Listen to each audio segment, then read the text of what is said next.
বৃষ্টি যে নামছে, থামার তো কোনো নাম গন্ধই নাই। কবে যে এই বৃষ্টি থামবো?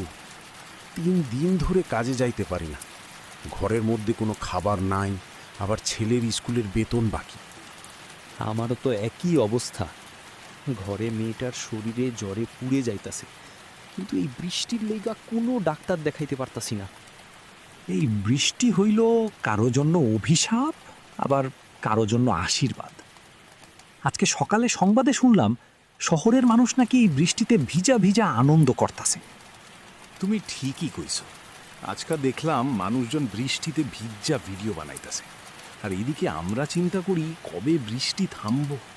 বৃষ্টি সবার লাইগা আনন্দের না। নদীর ধারের ধান খেতে এবার ভালো ফলন হয়েছিল। আল্লাহ জানে এই ধান বাড়ি তুলতে পারবো নাকি। এই বৃষ্টির কারণে সকাল থেকে এখন পর্যন্ত একটাও কাস্টমার দোকানে আইলো না। আমি এখন বাড়ি যাই।